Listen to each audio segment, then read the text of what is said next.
Hello, everybody, and welcome back to another edition of A Handful of Hope. I am so happy and grateful to have Emily with us today, who is an entrepreneur and the founder and CEO of The Food Marketer, a boutique marketing agency that helps food, beverage, and hospitality industries craft their unique narrative. While she's currently living in Los Angeles with her fiancé, she describes herself as a bi-coastal individual, having grown up in Boston and Santa Barbara. She has the work ethic of an East Coaster with the laid-back demeanor of a California girl. I love that. Working in the restaurant industry, it's no coincidence that she's a foodie. Anyone that knows her well will tell you she'll die for a lobster roll any day. She has worked with many different business types, from small to medium-sized businesses to global brands, helping them grow their companies through strategic planning, social media marketing, public relations, and visual media development. Her desire to lead with a service-first mindset seeps into the work she does every day and is a vital component to building engaging social media content today. Assisting her clients to stay active and personal on social media during the changing crisis of COVID-19 has been a privilege. As people continue to get their news while staying connected to the companies that matter most to them, Emily sees the current crisis as a time for businesses to step up their social media game and nurture their online communities by meeting people where they're at. She's thrilled for the opportunity to share her insights and favorite social media tools with you. Emily, welcome, and thank you so much for being here. Thank you so much, Jesse, for having me. This is such a pleasure, and it's really nice to get to see you. It's been a long time. Yeah, it has. And I'm so grateful you reached out to help, because you have such a relevant skill set on a normal time. But I think now more than ever, there's a lot of folks watching this who have online businesses, who are starting to get online business, or who are thinking that they might need to use the digital world as an online business, with the world as we knew it being so shaken up. You were mentioning that the social media landscape has changed drastically, and I love the example you used. The days of just being able to post a cupcake and say caption this are gone. That we have to really be more mindful, thoughtful, and maybe heart-centered when we post. Can you expand on that a little bit? Yeah, well, I think that before the crisis, were these thoughts in the social media world about, like, you have to post 7 times a week or even more, try to always stay above the noise. But what people never seem to realize is, like, what if you're adding to the noise because of, like, you're trying to reach, like, how many times you can post in a week, but you're not creating quality content. So I think that it's really important right now to be like, okay, I want to create quality content. So maybe that means that I only post 4 times a week. Or, maybe more if you're, running something for a restaurant, or like something is more timely, but don't be afraid to limit the amount that you're posting, because I do see that in limiting that there is a much higher impact right now with that. The other thing is that, being really careful about what your messaging is. What kind of inspires me is knowing that we are all in a similar boat. Maybe we're dealing with different struggles right now. Some of us still have jobs. Some of us don't. Some of us have applied for unemployment for the first time in our lives, or that paycheck protection program. People are dealing with very personal issues right now. So I think if you're a business owner out there and you're on social media, don't be afraid to share your personal story at this time, while leading into whatever it is, that message that you're trying to get across. Also, if you are doing, this is something I found because I work with a lot of food businesses. If you are like making an experience for someone, maybe be careful not to share their name, just because some people don't like that, but just sharing in, like, how that experience came to be, and how maybe your business made an experience happen. Maybe that's like a birthday or an anniversary, or something along those lines. I think that those are good topics to go off right now.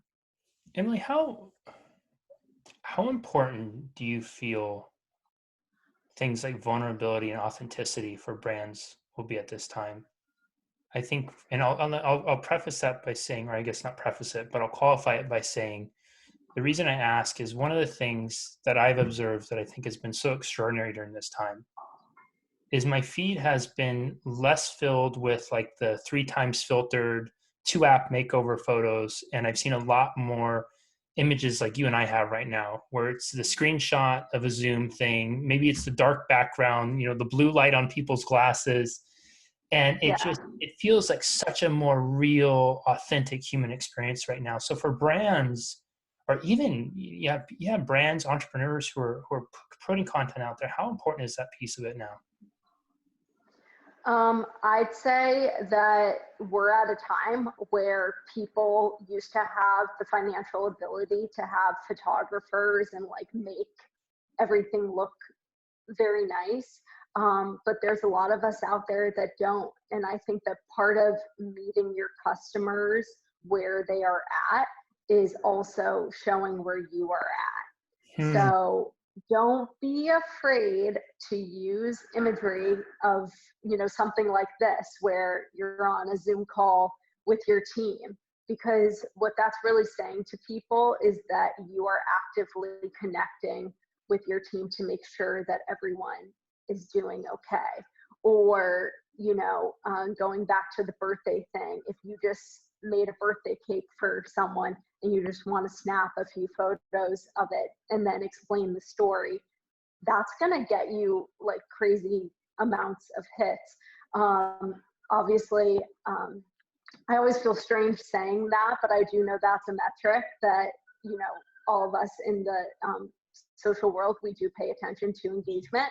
But I've seen it, and don't be afraid to be posting things that aren't, what you would deem to be branded content. Another program, though, that I want to give a shout out to is Canva. That's canva.com. And that is a free program. It basically makes you look like a graphic designer. And they have a variety of templates and really user-friendly tools that enable you to utilize imagery that you already have to create both still and animated images, which is really fun. And so if you're at all concerned with how your imagery is coming out right now, I highly recommend using that program. What other resources do you know of that might be good ones to pass on to people, especially for people? I love you made that acknowledgement that so many, we used to have this disposable income to pay for the photographer, pay for the makeup, pay for everything looking just perfect. And the irony, of course, is a lot of people I hear would resist the online spaces. I can't pay to make myself look perfect when my competition is. Again, it's kind of leveled now. And people who are Mm-hmm. looking for some resources to help boost their social game, Canva's a great one. What other ones would you recommend? Another one that I would recommend, you can download on your phone, it's free. It's called Repost, and that allows you to repost content easily that maybe like your customers are giving you shout outs or things like that. It's specifically for Instagram. So that's one of them. Another one that I really like that is also free, let me just make sure that I have the name right. It's called Unfold, and that is also like a template program, and that helps you to create a variety of stunning Instagram story content, which I think is really fun. Let me think what else. That is pretty much in the wheelhouse of what I usually work with. I use other programs like Sprout Social that help me to like schedule out my content, but that's not a free program. So I love that because what I'm hearing too is with the 3 that you gave, it's not a lot of stuff. And I think that's reassuring and empowering for people because whatever level you're at in business, a lot of the things that will keep us from even beginning or leveling up is we think that there's so much we have to do. There's so many extra steps, and really it's three simple programs that do three really powerful things for you. With your clients, Mhm. Emily, what kind of content or have you seen that's really been like really taken off, really connected with people that other brands should be looking at replicating or duplicating? Well, I really want to talk about one of the companies that I work for, which is Belmond El Encanto. They're a luxury hotel in Santa Barbara, but they're also a part of the Belmond brand, which is a global company that has hotels and luxury trains. And they created this whole campaign that we're running right now, which is the Good Living campaign. And I would say that this particular campaign is certainly meeting people where they're at. The idea of the campaign is not about like getting people excited about traveling when they can't. It's about being like, wherever you are, whatever you see that is beautiful, like is exactly where you need to be right now.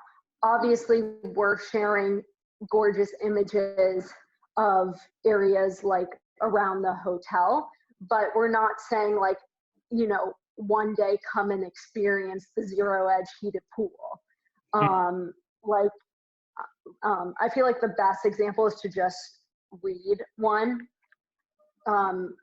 because it's just been really exciting. And I think what I love most about being a part of that company is there's been a lot of hotels that have had to just shut their doors.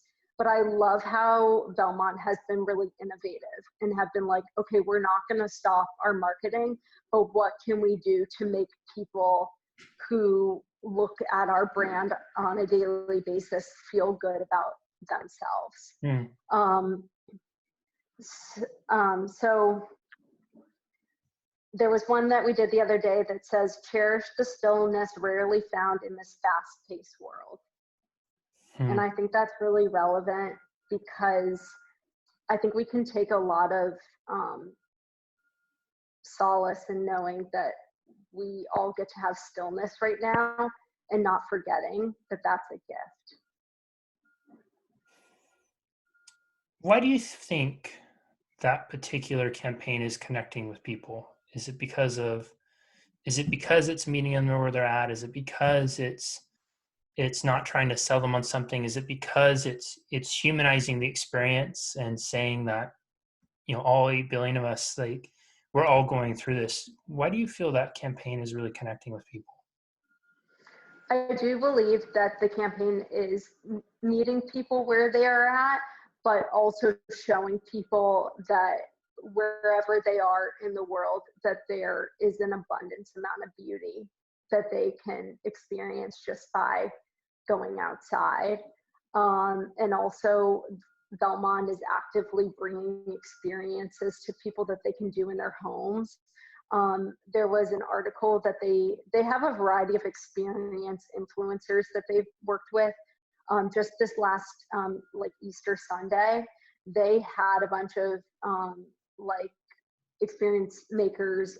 One of them was a well-known florist showing people like how they can make like decor in their home for that holiday. The other one was like, here, I've created the whole Easter, feast for you. Here's all the ingredients that you'll need. So that was like bringing experiences to the home. Mm. But also the other part is like not being salesy, not having any type of sales language at all in your content is really important, because I believe that's the last thing that people want right now. People don't want to feel like they're being sold. They just want to feel like you understand what they're going through. And I also think like this can work for different brands, but this is personally what I have enjoyed about this particular campaign is they don't mention the crisis. They never mention COVID-19. There's a lot of news out there. Like if you want to talk about COVID-19, like there's tons of news sources out there where you can get all that. But I like that they in particular are like, we just want to focus on things that could make people feel Hmm. Speaking of making people feel good, I remember when I first really started getting into social media and my stuff started to take off and I started to get a larger following. And I'm almost ashamed to say this, but so much of it wasn't even about the people as much as it was about me validating myself, right? That, oh, I'm interesting. People want to take notice, that I'm not that dorky loser that I believed I was as a kid. And all of a sudden, like, in some way, it's kind of like the double middle finger to some of the people who ever doubted me and all those kinds of things, right? Very heavy good. ego. And I'll sometimes have posts that will pop up in my memories where there's hundreds of people who have commented on it. And I never responded at all. I might make one snarky little smart ass, remark in there to kind of joke with Mm-hmm. it or everything or play something off. But and the reason I say I'm almost so ashamed of it, because I realized looking back that there are people out there wanting to form connections.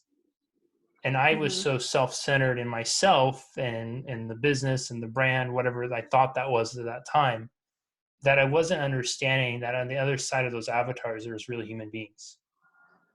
And, when I see those now, I feel it deeply. I mean, it really just like, and I'm wondering for you with your clients you're working with, how important is that connection piece for brands? And I mean, I think they always say it is, but I feel like now it's even more so.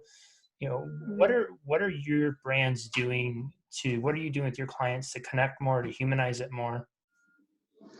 Um, I mean, some things are as simple as someone just like reacted to an Instagram story. They did one of those emojis, and in usual times you might just like that. But right now I'm literally saying, how are you doing? Hmm. They don't realize that they maybe have initiated that, but I feel that it's really important to get personal with people, like take that um, that brand mask off for a second and just have a regular conversation. Um, I know in a lot of companies, there are brand guidelines in terms of like what you do and don't answer. But I'm here to say that if anyone is reaching out and commenting or DMing you in any sort of way, like reach out to them personally and, ask them how they're doing. Or if they are saying, I'm really excited to get to come visit you once this is all over, you know, like, don't hesitate to be like, we're really excited for that time to come to and to see you. So I would say that take every comment or, interaction that people are giving your company and make sure that you know that that is a gift, that someone is taking time to want to connect with you, and that you should take that step to do the same with them. So I'd say that like now more than ever, make sure that you are checking your social on a daily basis, because you don't want to miss those opportunities. Because what I do know in a time of crisis is that people are going to remember how you as a company, as an individual, reacted in this time. Wasn't it Maya Angelou who said, people will never remember what you said, but how you made them feel? And I feel like, That's right, it's something we know that intellectually, but I feel like emotionally we're really getting to experience it right now.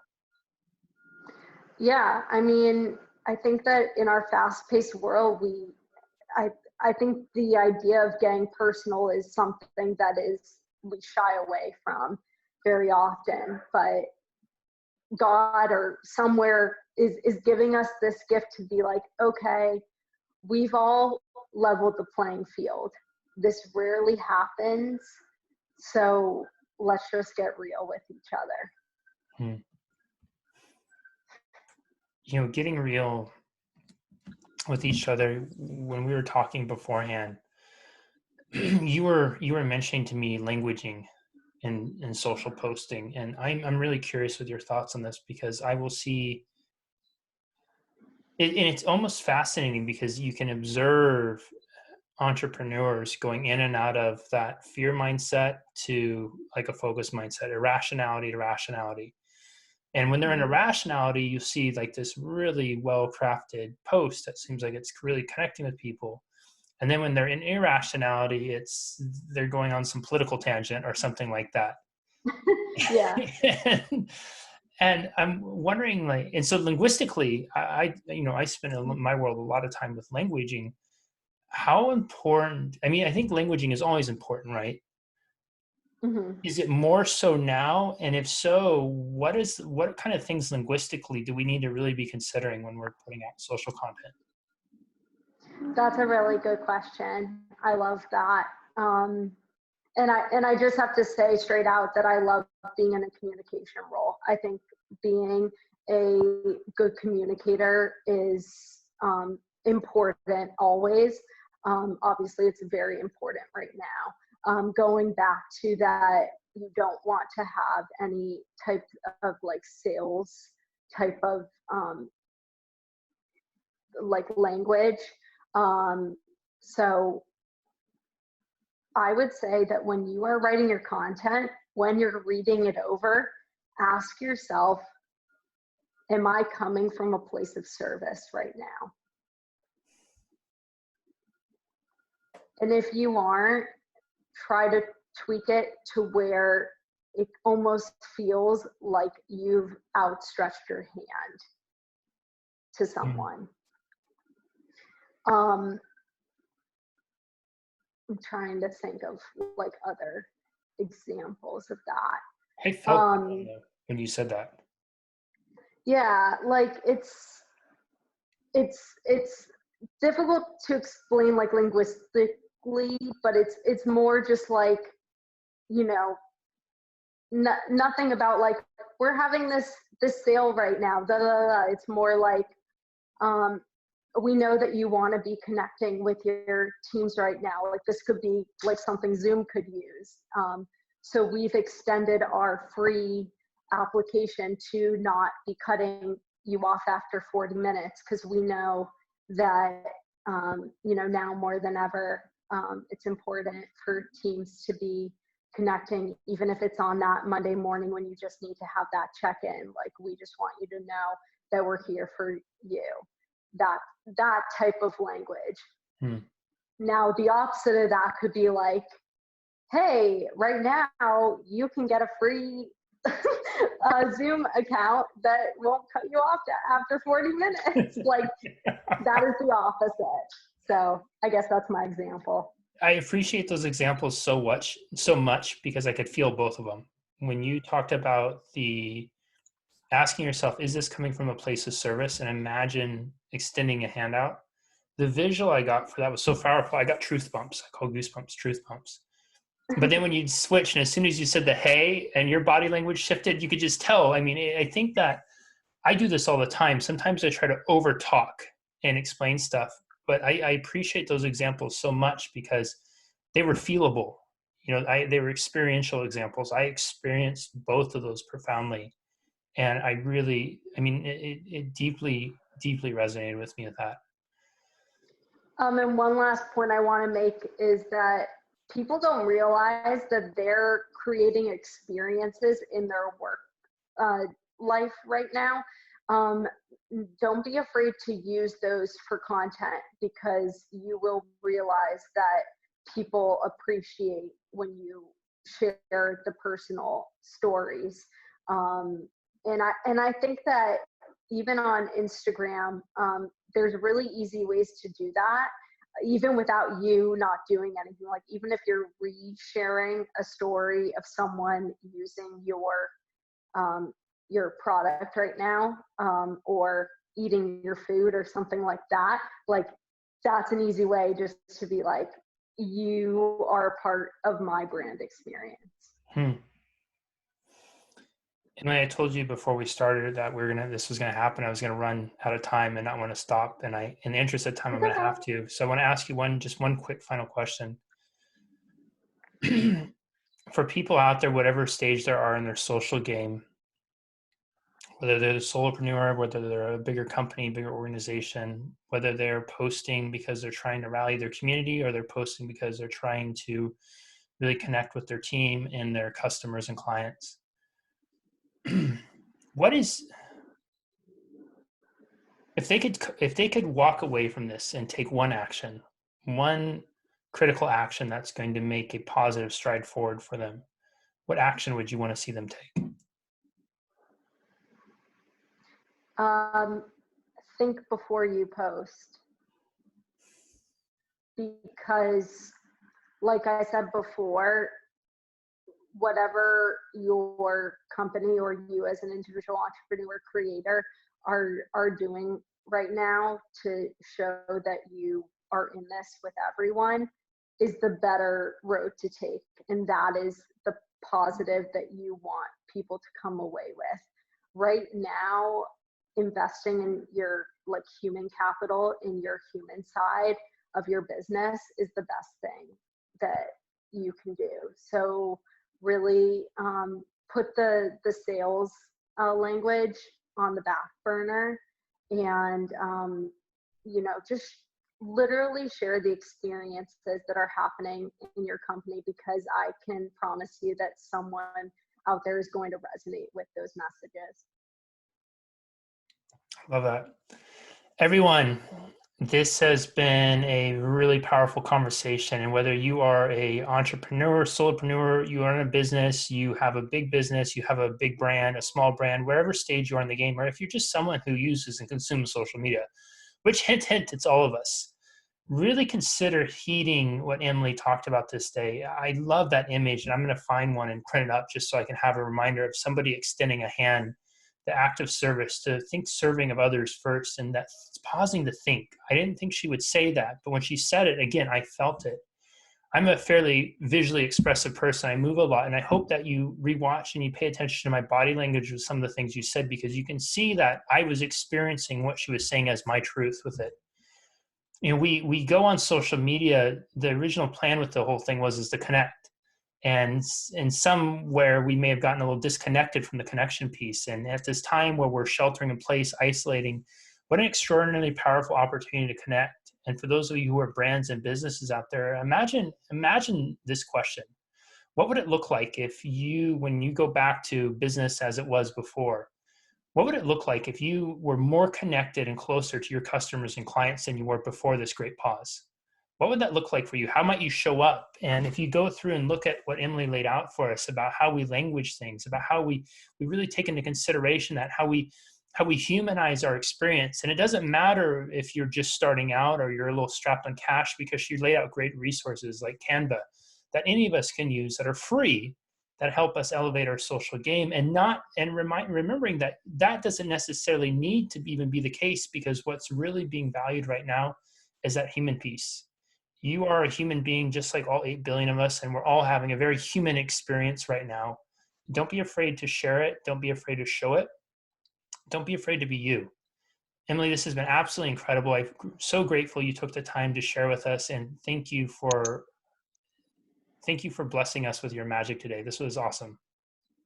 Thank you so much for giving me the opportunity to do that. Yeah. Truly, like this. Just one last thing is that the way that I'm getting through this pandemic is I have to do something for myself and for others every day, because that's what brings light into my life. And I just really appreciate that you are giving people opportunities to be of service to people right now. Yeah, absolutely. Thank you for saying that. All right, everybody. We'll see you next time on another edition of A Handful of Hope. Bye-bye.